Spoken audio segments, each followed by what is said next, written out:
When I first heard the outline of Lauren's story, I knew right then that I needed to bring her on to the podcast.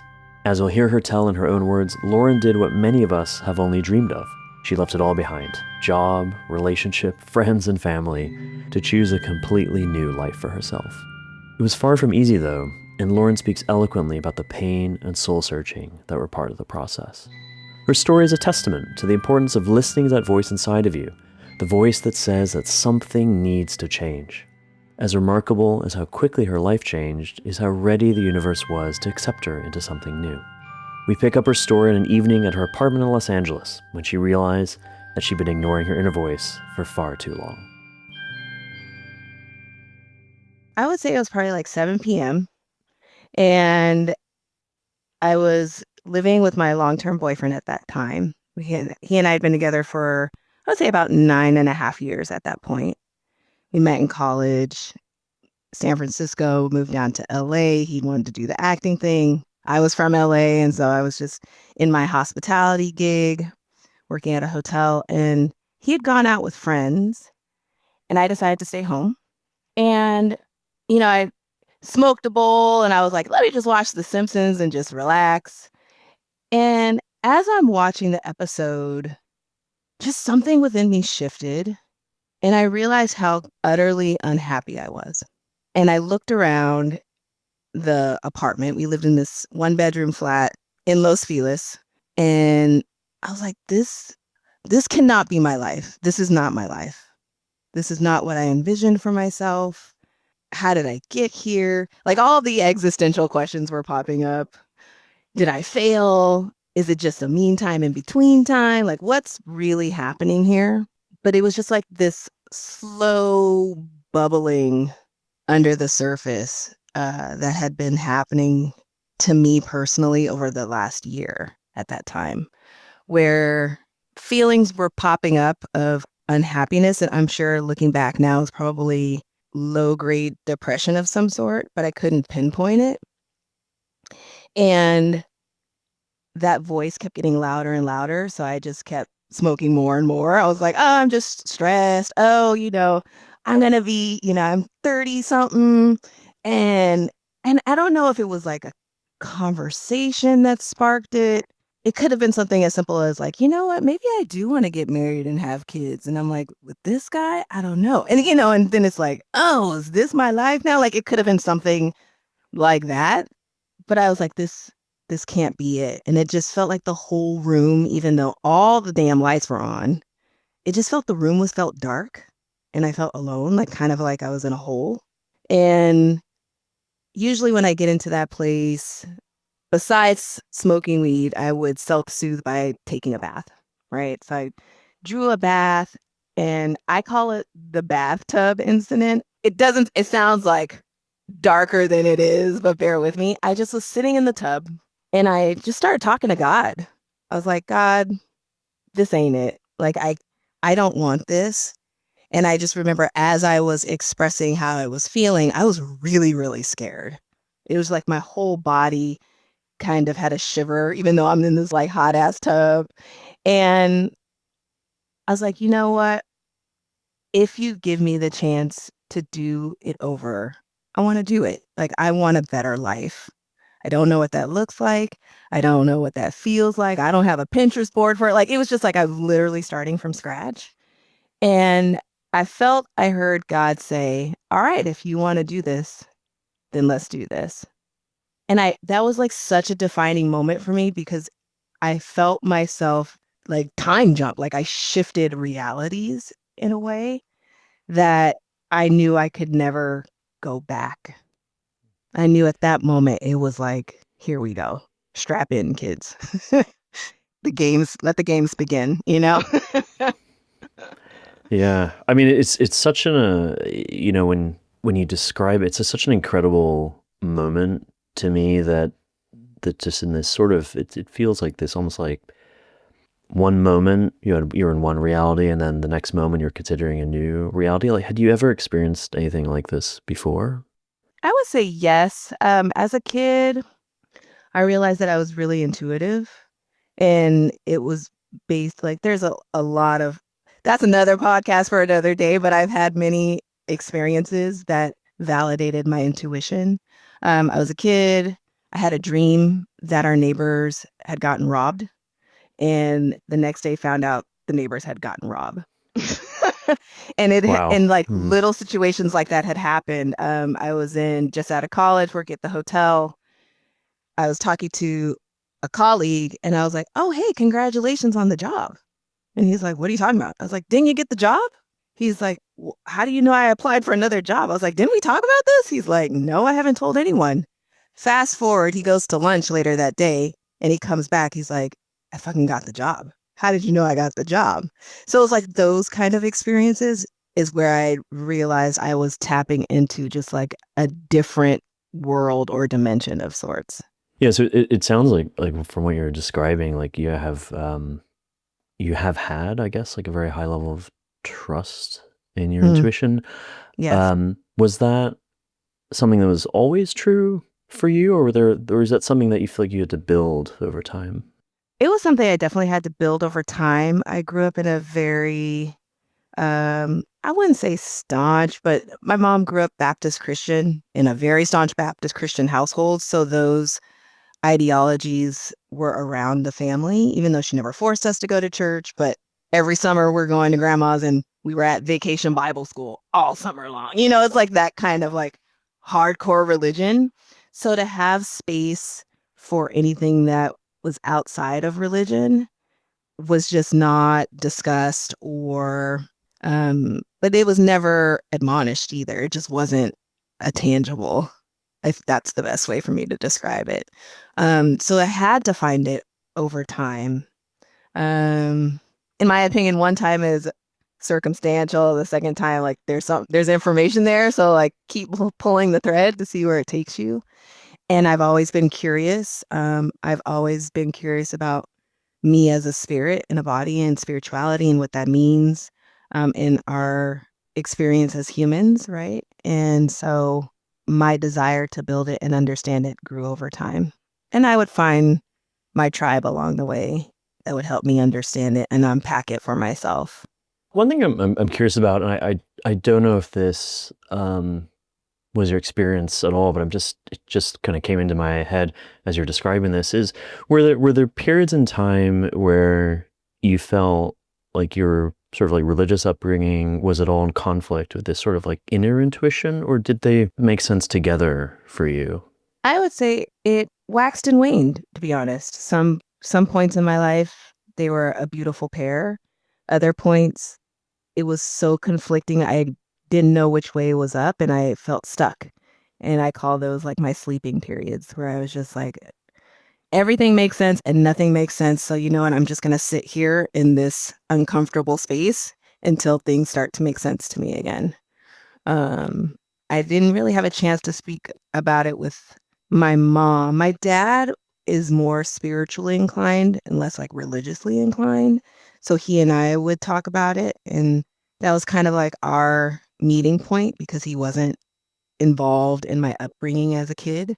And I've always been into like astrology. I'm not sure how old you are, but as a kid back in the day, you'd go to, say, a 7-Eleven or a gas station, and on the counter are these little teeny scrolls by like your astrological chart. And I was like, "Ooh, there's my Bravo Leo. I want to see like what my horoscope is." And you like unscroll this long piece of paper that is like shoved into a tube. And so like since then, it's always been something of interest for me, but I never had the space at home to explore it with my mom, who was our primary caregiver as a kid. My cousins, so my mom's from the Midwest, and my sister and I grew up in California, so we were like the weird California cousins. And so anytime I would bring up my spirituality or intuition, it was just kind of like, "Oh, there's the woo woo California cousins." Like, like it was very much dismissed. And I don't think it was out of malice, but I think it was because they just couldn't identify in a certain way. What I hear when you say that is in some way they just didn't really understand you, Hmm. and so that was their fear kind of coming forwards, Oh, for perhaps. sure. Yeah. 100%. Yeah. What was it? You know, I'm really curious, sort of about how people find like their own like direction in life, and it's why I'm so interested in what you're saying around intuition. What was your experience growing up around having either caregivers or other people in your life sort of like helping you trust yourself in terms of like the knowing what's right for you in life? Mm. To be honest, Alex, that's something I had to develop on my own, which felt like a lonely childhood and young adulthood to be frank. Um, Anytime I would have questions about making sense of my identity. So just to give you some background, I grew up in a very affluent community in the South Bay of California, and it's a community of just like a lot of old money. But my mom grew up very, very poor in 1940s Detroit, oldest of 10. So she's definitely very much self-made. And so I had immediately felt like an other because of our socioeconomic status, right? Even though my mom uh, was a practicing doc at the time, very prominent practicing doc in Los Angeles. But I was also female, African American. So like there was, even though we all grew up together in the same community, I still kind of felt like an other. And that even translated into my familial relationships, right? I was just talking about my cousins. It's like I was the other in our like extended family. My sister and I have a very close relationship. And it wasn't until our adult years that we talk about our intuition and how we express that information. But it was something I had to create on my own through like breadcrumb experiences and like putting it together. I leaned heavily on my love of writing, so I would journal all the time. I met one of my dearest friends in high school who was also she's a phenomenal writer. So she and I got into writing poetry and we got into like the slam poetry world when it was like very, very early, like before HBO, slam poetry jams and stuff like that. Like we would go and be in Hollywood and like be in that vibe. So I relied heavily on my writings to make sense of what I was experiencing. And once I felt comfortable enough to vocalize it, I had already kind of built like a network of through friends who we were kind of speaking the same language, so to speak. And roughly sort of like what age were you at when you sort of got to that point? I would say high school, so 14, 15 years old. I'll be honest with you, it wasn't until that moment when I was talking to God in the tub did my intuition and spiritual journey really kick up a notch. Yeah.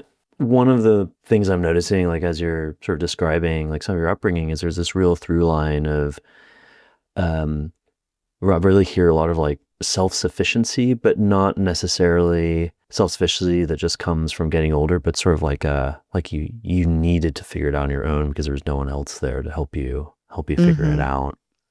Yeah. This is a really cool story I want to tell you. So it's one of my favorite childhood stories. It was one summer. I was probably 9 or 10. We'd gone to Detroit to visit my grandmother, and usually at the time I would say we'd spend the whole month and a half with her, my sister and I. And I'm not sure if you remember, I mentioned we went to vacation Bible school because my grandmother is like an elder in the church. She's very much been involved in her church since my mom was a kid. And as part of vacation Bible school, you had to do homework. So it's like a Friday. My sister and I were planning to be with like our cousins. We are gonna go to this amusement park called Bobolo Island in Michigan. So we're like jazz. We're like gonna get some candy. We're gonna stay with Auntie so and so. Like we were stoked. And my grandmother said the only way you can go is if you make sure your homework is done. So I'm like, yeah, okay. And the homework was to like recite or memorize a Bible verse. I thought she was kidding. She was dead ass serious. And so she didn't mention it the whole day. My aunt comes to pick us up that night. As we're like, bags are packed, we're saying goodbyes, love you, see you Sunday. As we're walking to the door, she's like, wait a minute. I want to hear your homework. Fair you go. And my sister like said her, memorize verse. And she's like, okay, great, you can go. So my sister runs out. She's jumping in the car. And my grandmother's like, and what about you, Lauren? I said, I don't have anything. She's like, well, why not? I said, well, why do I have to? And she's like, because I asked you to do your homework. That was the agreement. You do your homework, you can go play. I'm like, but I don't understand why I need to learn a verse. And also I don't understand what the verse is telling me. Like, what's the point of it? And she looked at me and she kind of had a smirk, but she couldn't smile or like be proud of me for questioning religion or the purpose of it. And I think she was also a little like, who is this kid talking back to me? Like, she's very traditional and conservative in that way. And I think she's like, well, you can't go. And she was not kidding. I did not go to hang out with my cousins or go to Bobolo Island or enjoy the pleasures of being a kid in that way. And I just remember crying and crying and crying. And she's like, you can sit here and cry, but we're going to sit and you're going to be with me all weekend. And I just remember we're sitting in her like darkened living room. She lives in this old house in like downtown Detroit. And we're watching, what was she into? I think we're watching Jeopardy with Alex Trebek. Like that was her jam. And she had this huge slice of watermelon. And what she would do, she's like the master at taking a regular tablespoon and rolling melon balls, just like, shh, shh, shh. And I just remember being so pissed and upset and like, why of me questioning my existence or the parameters that were put around my life on how to live? Why was I punished for that? Yet at the same time, looking back at it, I was like, wow, how brave of me to start questioning at such a young age. And also, how wonderful of grandma to teach me kind of like, not like what your place is in family, but how to there's a reason why you need to respect your elders. I'm sure there was a lesson there. She and I have never talked about it, but I know, and my cousins will say that this is not true, but I think that was the defining moment where I became her favorite. I became her favorite. Because I think she too at some point probably had the same questions before she committed to her spiritual path. Yeah, it's such an interesting story because there's this like tacit sort of like I see what you're doing, Lauren, and that's interesting to me, but I'm not allowed in the rules of that situation to sort of like encourage in front of other people because I said something and I need to keep my word about what I said to you. Right. How is that something, you picked out this memory like specifically and it's meaningful to you, obviously. How do you think that sort of like shaped you maybe in your like early 20s when you're still trying to figure out, things as an independent adult in the world? I would say it just is that like thread line of I've always had a deep understanding of myself. I might not have been able to put a word or a description to it, but I know myself very well. And I'm okay questioning any situation or any experience that tries to tell me otherwise. It's like, you're not going to tell me who to be. I know who I am. I'm going to do things differently than you. That doesn't mean you're wrong. That doesn't mean I'm right. Both can be true. Yeah, so for someone listening to this, like it's so clear. You're like I know who I am, and like and you're connected to that. For someone who's listening, who's maybe like questioning or not questioning, but maybe unsure of that sort of deeper connection to like who they are, Mm-hmm. can you describe like what does it feel like, right, when you feel that deep connection to self? Quiet, peaceful. You don't have the monkey mind. Your body, your nervous system is still. It's not, there's not a lot of movement or anxiety. Um, and it's just like a sense of peace. That's like the only way I can describe it for myself. And it feels good. It feels like you're in flow. Yeah, it's beautiful. Mm. I think taking that sort of sentiment, like jumping forwards, right, to this baffed up instant Yeah. day, as you call it. Uh-huh. um, what had you realized? You briefly mentioned this, like the previous year had been horrible. I mean, what was going on during that year where you realized like what am I doing? Like why am I living like this? Yeah. So I would say if we want to back up maybe a year and a half before then, my partner at the time he and I were living in the middle of Hollywood, like smack dab in the middle of Hollywood, like near the DMV, middle of Hollywood. And I'd come home from somewhere, maybe work, and I was complaining or upset and crying about like, I can't take it. I hate this job, sort of a thing. And he looked at me and he's like, it's interesting that you mentioned that because I went and got my haircut out in Silver Lake today, and and it was on the backside of this dance studio. I was like, huh, that's interesting. He's like, yeah, and they were playing music. And I asked the barber, like, what's going on back there? And he described, oh, these like adult dance classes. They have a live DJ, da da da. And immediately you came to mind. And I was like, but babe, there's dance studio right there. The edge is there. This, and he was like, no, no, you need to explore it. Something telling you need to explore it. Like you need to start dancing again. Your soul is dying without dancing. You have to get back into the studio. And I heard him. I was, like something, I wasn't just like, oh, yeah, yeah, yeah. Something about what he was saying really resonated deeply. And so I started dancing, and I realized as I was immersing myself back into movement, how out of alignment I had been living. So, like, I started dancing, and first it was like once a week, and then it was twice a week, and then it became 3 to 4 days a week. And I started building my own community. I had my dance friends, and we would perform in West Hollywood and do flash mobs. And like, I was really in it. And that's when that stark difference was very apparent that before that point, I was not living my life. I had conformed my life into his life. It was his friends. He wanted to move to LA. He wanted to live in Hollywood. Like, I was just like, oh, I thought I was being a supportive partner. And when I look back at it, it's like, you can't be a supportive partner when you are losing yourself. There's just no fucking way it's going to work. It's going to breed resentment, not just to the other person, but to who you are. Like you're disrespecting yourself and your path by ignoring what's right for you. And so as he had gone out with friends, that was like the fourth or fifth time I said, no, I don't want to go. I'm going to stay home.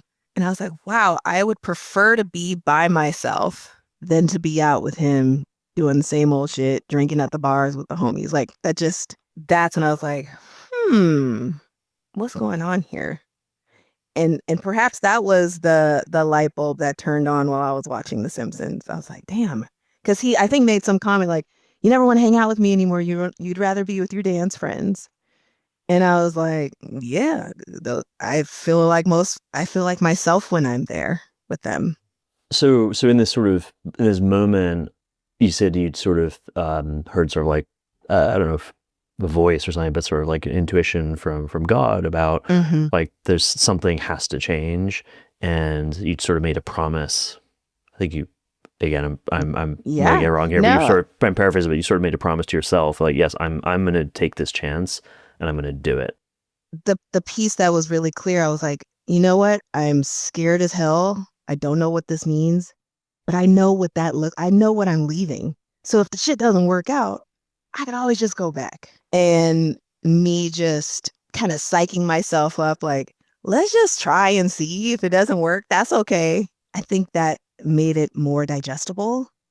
Don't get me wrong, I was scared as hell. I was like, oh, what does this mean? Does this mean, A, can I break up? Does this mean I have to move back home? Does this mean I have to quit my job? Does this mean like I get a new wardrobe? Like what does this new life mean? Like I don't know. And I had a different experience when I went off to college. I think there was like a more clear understanding that San Francisco, out of all the schools, was the right place for me. This was a similar transition in that I knew where I was not the right place for me. Yeah, and I think like compared to what we were talking about earlier about you finding this sort of like deep connection with self and talking about that like peaceful place, like how do you think you sort of had become disconnected from that? Like what was going on where you were sort of sacrificing yourself? There's a few things that were happening. When he and I met, it was my senior year of college, and it was his junior year of college. And one of my goals before I graduated school was to do a play. I was like, I'm going to get into theater. I've wanted to try to be an actress on the stage. It's just like a bucket list. Like I went in, I think I auditioned with like a poem that I wrote, and they asked me to do it various ways, and I got cast as one of the main characters. And so that's how we met. We literally met on stage. He was another cast member. So when we met, I was in a transitional space. What am I going to do after college? Do I get a job? Do I go and pursue additional education? Um, and so I was in a space of transforming into an adult, which no one gives you a fucking handbook for. And so I didn't know what that meant. What is Lauren as an adult?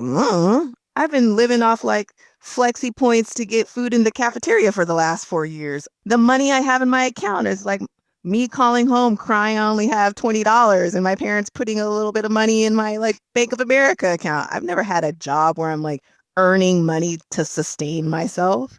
And so the only guardrails that I had was my mom hooked me up with an interview and I got a job working at a group home with teenage girls. And so I knew that was a definite. That was it. And so the relationship had budded as I was transitioning out of school. And so this was like my first time actually having a serious, like, quote, serious relationship with anyone. And I don't know what that means. I don't know what that looks like. So I was kind of going as time had passed, right? I just showed up the best way I could. When I met him, there was something special about him, and that relationship triggered another change within me where I was like, I need to address some abusive experiences I've had in my life because I know that that's going to be a hindrance in my relationship with him or anyone. So I had started seeking therapy in a different way at that time, right? It's like, oh, I'm graduating college. Oh, there's this guy I'm really into. So I would show up the best way I could. And I would say, Alex, looking back, I became more of myself as time progressed in that relationship. And in that instance, we just had outgrown each other. He'd still stayed the guy I met in college, even after almost 10 years, where I had continuously grown exponentially year after year. And I was afraid to let a piece of that go. So I would contort myself to stay in the relationship. What was important about staying in the relationship? The friendship.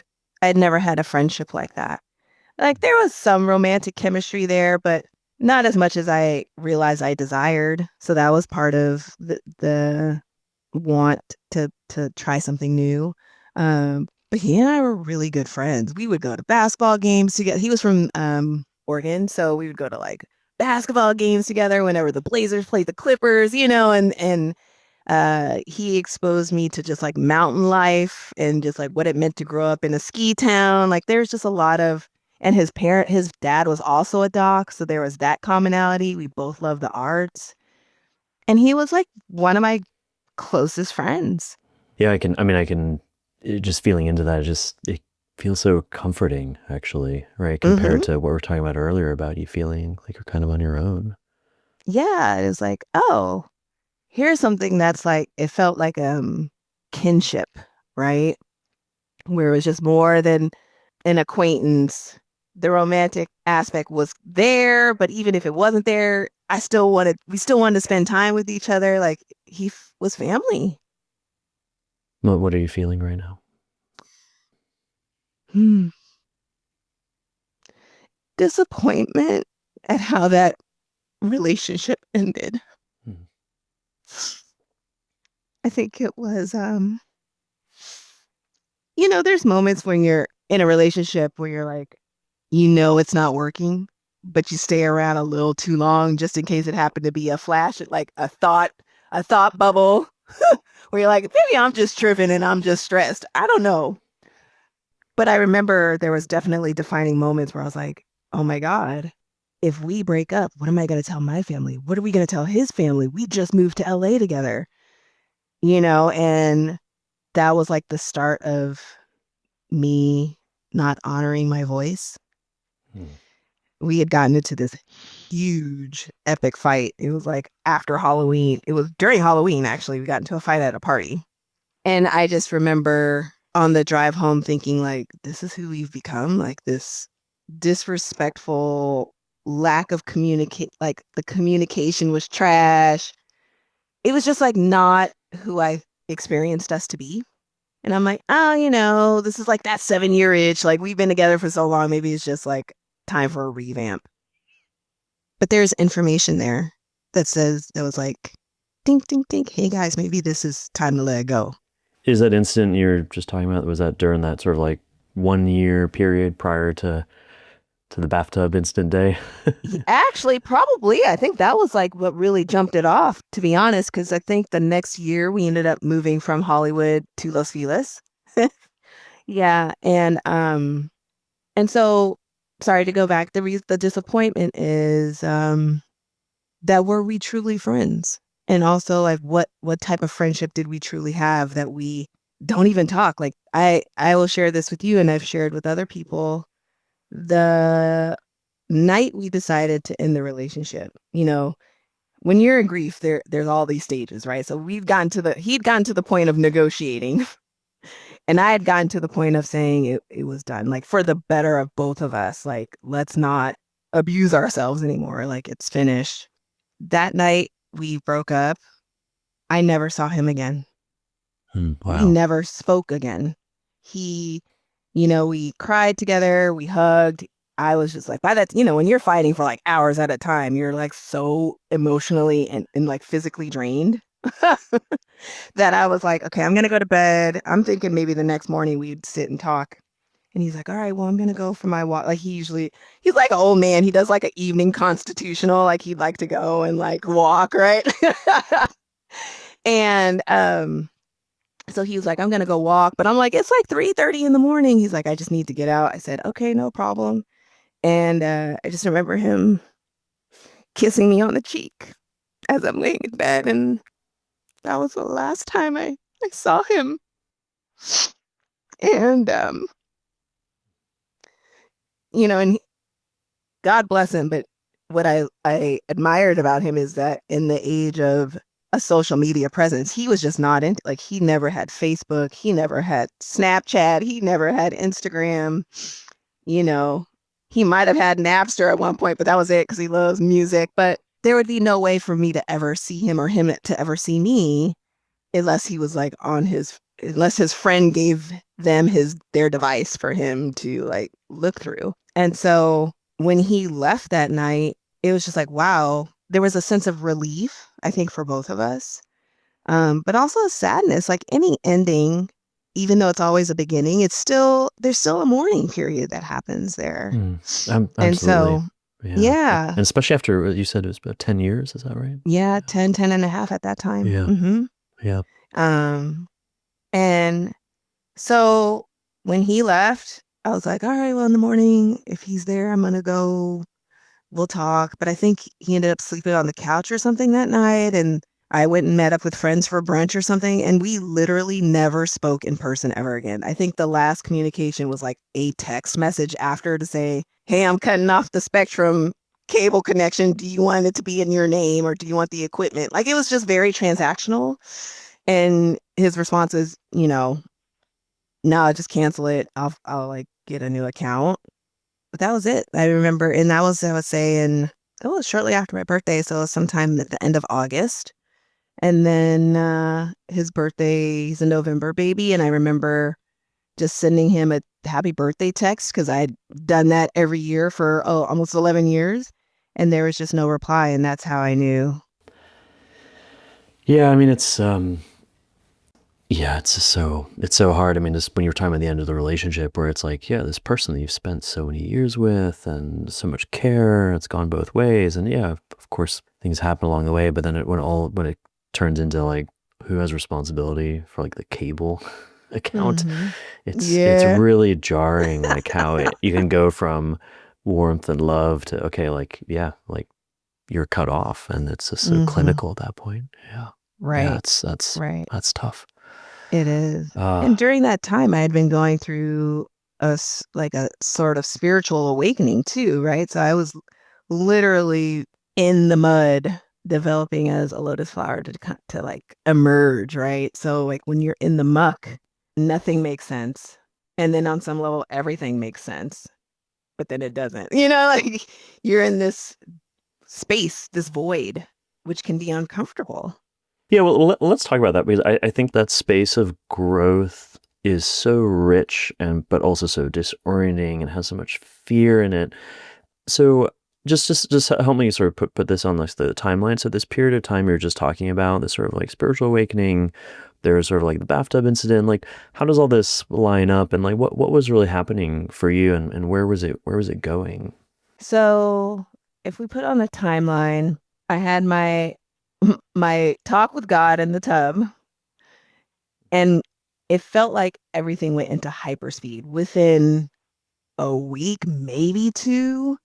I was talking with one of my dance friends, and she was just like, "Oh wow, that's crazy. What do you think this means?" I was like, "I don't know. Like, I need some spiritual guidance or something. I don't know like how to process this." And I was getting as best as they could emotional support from family and friends. But there's just like so much to unpack from that relationship that I kind of needed my space from them to do that so I can make sense of the information for myself. Because, everybody has their own viewpoint of how you should be handling certain things. I mean, if there's any certainty in life, it's that people have their opinions, you know. That's right. I like to title them helpful people. They mean well, but that doesn't mean it's actually helpful. Yeah. Sorry, just to interrupt your story for a second. Just so the Yeah. timing, just for those of us that weren't living your life at the time. So the sort of the bathtub conversation with God, and then the breakup with your partner, and then this sort of like week of hyperspeed. Like this is all happening in the same week. Is that what was going It's on? all happening within the same month to month and a half. Wow. So Okay. I talked to God. The next day, I went to a dance class, talked with my girl Carla and Jordan. Jordan is like, "Oh, well, if you want to get a spiritual reading, I know someone." Met her shamanist at the time, who was this amazing woman. I think, I don't know if she's still practicing, but I think her title was called the Beverly Hills Shaman. Her name is Joya Delaney, who's fabulous, fabulous spirit. Um, I met Joya, went to a workshop, started working with Joya personally, one on one. So I was getting that like spiritual guidance through this transition. Within a few weeks after I met Joya, things with my partner and I escalated, right? It just came to a tipping point, and we split. I moved out, moved back home for like a few weeks. So I would say, yeah, within a month and a month and a half, like be careful what you wish for because it comes very quickly. It sounds like, I mean, just such an like an intense period. I mean, if Very. just for people listening, like what was like like a snapshot of like what your life actually felt like during that period? It felt like I was in between worlds, stepping out of black and white and into technicolor. And it's very jarring because for so long, your reality is a certain way. I saw things in black and white. I was like, either we're together or we're not together. Either I'm a dancer or I'm not a dancer. I like my job or I don't like my job, right? Like it was very binary, I guess is like the buzzword you want to use. Um, so to like have, I would say, the veil lifted on what could be possible for my life was a lot to digest. I cried a lot. I didn't really eat very much because I wasn't hungry. I either slept too much or didn't sleep at all. It was almost as if I was going through a detox. But then I still had to show up to work every damn day. I still had, and I was at the hotel business. So I had to put on that hospitality smile, even though deep down I just wanted to be in my pajamas and just lay in bed staring at the wall for the whole day. And what kind of kept you going through that period? My curiosity, the same curiosity I had as a kid, same curiosity I had in the tub, was like, okay, if this is the meantime in between time, and I don't know what the future looks like or what that means for me, I can't give up before the miracle. I just can't. You know, what is that? I don't. I always I always mix up who the author was, but I think was it Churchill? Maybe it was Churchill. When you're going through hell, don't stop. Just keep going. And I felt like I was in a literal hell, but I knew that there was a blessing on the other side. And I was determined by hook or fucking crook to get to the other side because there was a deep knowing within me that transition period was not forever, even though I felt like I was condemned to like that space. And also, and I don't know, it might speak a lot about my psyche, but it was better than what I was living for 9 years, 8 years, or however long I'd been in that space. Yeah, I mean, when you're describing, like, I just get this sense of just like a total like awakening, really. Mm, very It's much like so. it sounds incredibly difficult. I mean, like, and then like, yeah, when you said you're talking about like showing up at work, like, oh my God, it's like on top of all of that, it's then also then putting on that sort of like public facing hospitality, like everything's fine. How can I help you? It's just like, man, that is absolutely not what you needed at the time. At all. And, and with that, I guess I must have like a strong constitution or something because I was like, you know what? Okay, relationship is done. I need to find a new apartment. And you know what? Fuck this. I'm going to get a new job. Within 3 weeks, I ended an 11-year relationship. I found a new apartment. So I was living by myself for the first time in years. I would probably say 15 years. His little studio, bachelor studio apartment in Hollywood. And I jumped online, LinkedIn, Google coordinator, like all these buzzwords, interviewed and got a new job all within 3 weeks. And that was like my acknowledgement that miracles happen every day and that when it's for you, it'll move very quickly and it'll move very easily. Usually when you're applying for an apartment, you got to do all this background check, have the deposit. My folks were like, you need money? Boom. We're going to loan you some money for the deposit. Don't worry about it. You need to go see this apartment. My boss let me go see the apartment in the middle of a workday. Like, who does that? I interview, you could put out tons and tons of applications and resumes and never hear anything. One time, sent out my application and resume. Boom. Are you available for an interview next week? What the hell? Okay. So, like, my life literally flipped on a dime. It's crazy. And also so very fucking cool.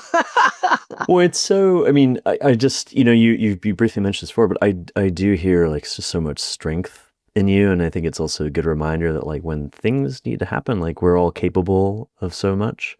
Mhm. But the thing that also strikes me is that like when you talk about what, you've mentioned various times, like no matter what I did, it was gonna be better than like the previous 9 years. And it's like this, I also get the sense of like, yeah, there's something had really been building for a really long time. And it was like time to like let that out. Yeah.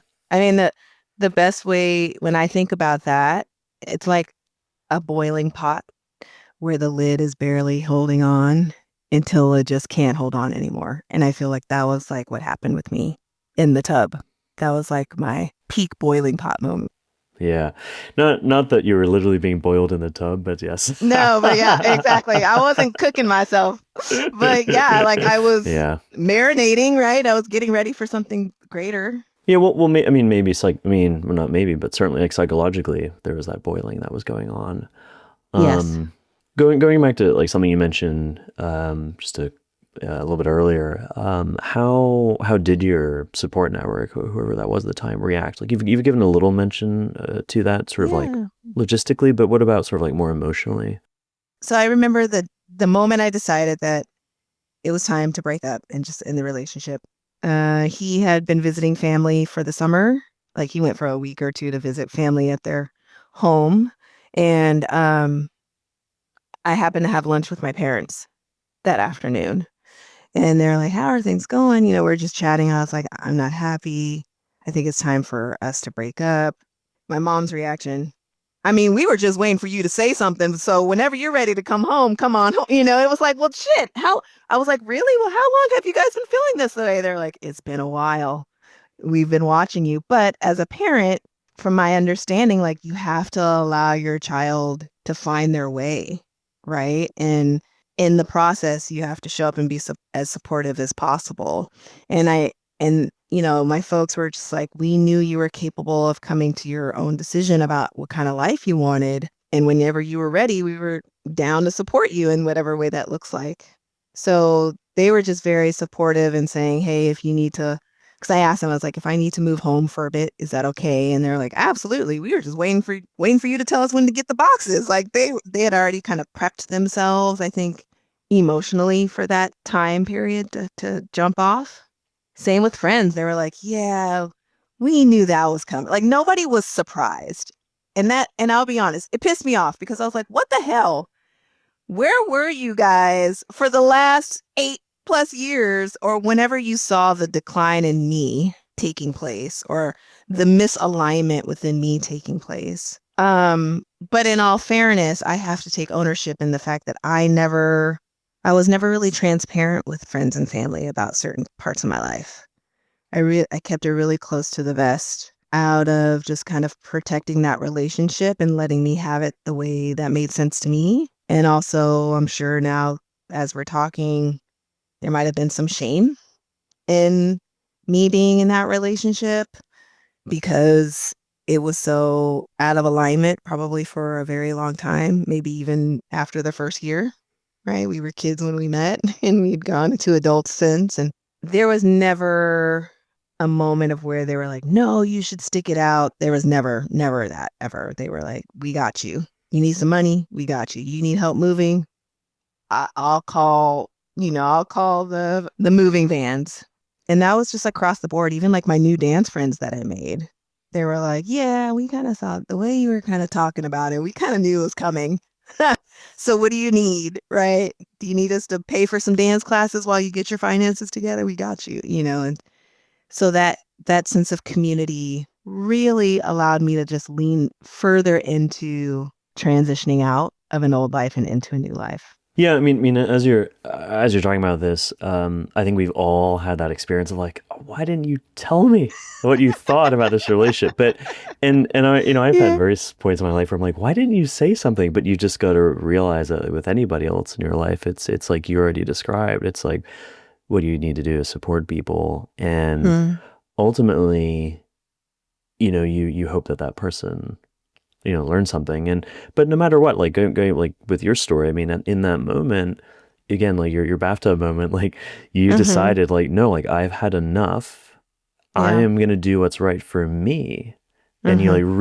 again, I'm sort of visualize this like FM dial, if anyone even remembers what a radio is anymore. But Yeah. like, no, I'm gonna tune into the Lauren station now. Like fuck Hmm. this. Yeah. Yeah. Yeah. And also like, who is Lauren? And also like, who am I? What do I want? What's possible for me? I've been living in this limited space, but I know that we are more than what we think we are. Hmm. Ooh, let me pull the thread on that shit. Let's see where it takes us. Yeah, absolutely. And actually, I want to come back to that. I want to just say one other thing, which is that I think the other sort of beautiful thing about what you just described as well is that when you decide to make a change, even if people already could see it coming, it almost doesn't matter. But what matters is that you had people there that were there to help you. And in my own experience as well, it's like when you ask for help, it's much more readily available than you Hmm. might think it is, Mm-hmm. especially, and I think I identify with you as someone that felt growing up, there's a little bit more lonely. I feel like I had to kind of figure everything out on my own. And Mm-hmm. I don't think that people are going to be there to help, but they almost always are more than I believe they are. So that's just me recognizing Totally. my bias. And I feel like that's so similar in what you're describing. Absolutely. Yeah. One consistent thread in like what you've been describing is like you have this drive to, don't know if it's actually necessarily experience more, but I think it's more to like sort of step into what a fuller sense of yourself is. Yes, And yeah. I feel like it's really admirable. And like it takes a Thank lot of you. courage to do that.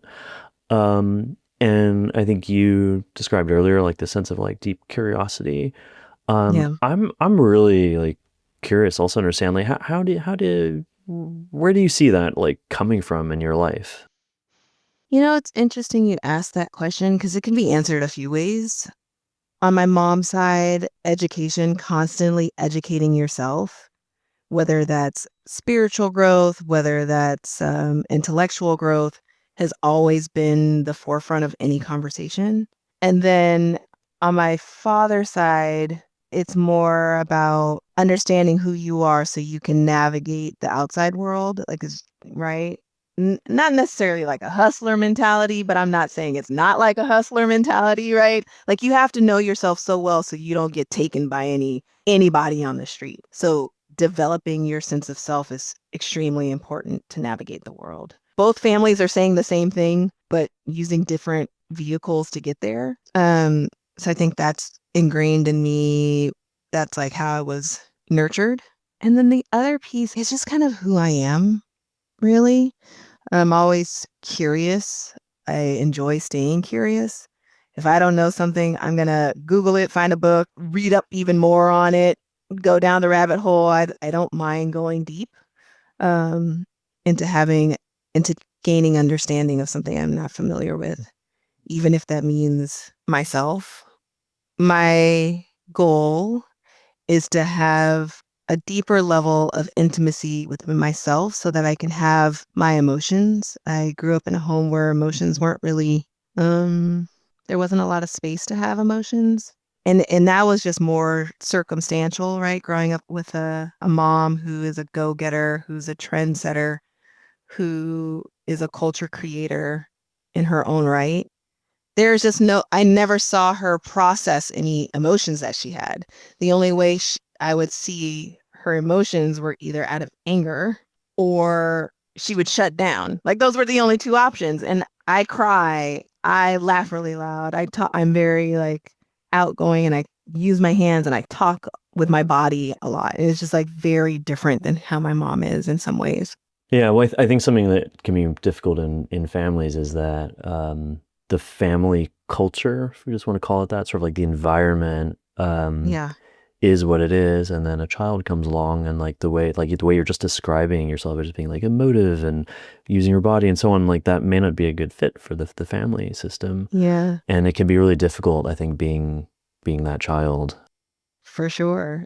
Like it's kind of like a ongoing joke. Like my sister looks a lot like my dad's side of the family. I look a lot like my mom's, but I feel like my emotional constitution is a lot like my dad's side of the family. Right? Prime example. You go into like my auntie Tracy's house. You've never met her. Oh, come in. She's gonna hug you. She's gonna kiss you. She's gonna give you something to eat. You're gonna dance and take shots with her. Like she's very like communal. Whereas like my mom's side of the family, they come across as like uber conservative, but yet you have to like crack that shell in order to get to the gooey center. And they're also very emotional, but you can't show it, right? Like that's just like the family culture on that side. They pick fun at you, but like if they're not picking fun at you, then that means they don't love you, right? Like that's like that culture of that side of the family. So yeah, I was like, I know I look like a Carter, but I'm definitely a Smith. I'm definitely like in my bones, like we all speak the same like emotional language. Well, I mean, and I think how wonderful that over the last 20 years that we've been talking about in terms of like your life history, that you've been continuing to tune in to what feels right for what's uniquely you, and Yeah, sort of like I'm gonna almost have this visual of like just like sort of growing, you're sort of shedding these shells, and you're kind of growing into whatever it is you're meant to be or who you actually are. that's right. Yeah. That's right. So looking back, like we've covered a lot of different things. What advice would you give yourself, or like what conversation would you have with yourself at, let's say, early 20s, just starting off your adult life, knowing what you know now? Just not that deep. You're gonna be okay. I know it feels like the world is ending, but all the information you need to navigate this moment in time is within you. And don't forget to lean on community when you need it.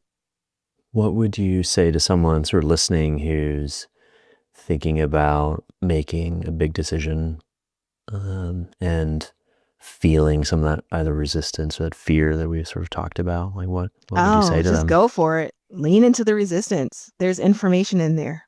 The resistance is that last bit of energy that doesn't want you to shift. So just lean into it and shift. You already know what you're leaving behind. You can always go back. Why not give yourself the gift of seeing what you're able to create and what's on the other side? Yeah, that's a really beautiful way to look at it. In many ways, I feel like that really encompasses, I think, how you have approached your own life. Very much so. Like, let's just see what's possible. Mm-hmm. And there's no such thing as failure. It's if it didn't work out, you do it again. Just do it differently. Reach out to family this time when you're having those down moments. Pull out a coloring book when you feel stuck creatively. Get back into that kindergarten space and play a little bit. I love that. That's, again, it's like lean into learning. It's like, yeah, there can't be anything there's no such thing as failure if all you can do is learn from what happened and then try something else. That's right. Well, thank you. You've been incredibly generous with your time. No problem. I really It was appreciate great. it. But thank you for doing this. It's really really beautiful what you're doing, and I'm Thank you. honored to be a part of that process for you. Thank you. Yeah, and it's just I said it before, but just say it again. I really admire, I think, your strength. I think your commitment to almost like exploration, really, and I think how you've learned just like honor that like strong sense of intuition that you have, and it's really wonderful, like seeing that come alive in your story. Yeah. So thank you for sharing. Thank you for having me. I appreciate it.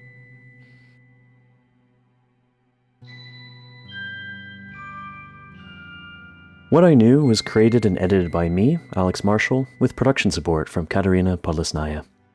Theme music was composed by Sophia Wilhelmi, and podcast artwork was created by Dan Hollick. Special thanks to Farron Warner and to all of my guests for so generously sharing their time and stories with me. If you or someone you know has a story of change they'd like to share on the podcast, I'd love to hear from you. You can reach me at podcast@alexmarshall.me. That's alexmarshall.me, or via my website, alexmarshall.me. You can also find this information in the episode description.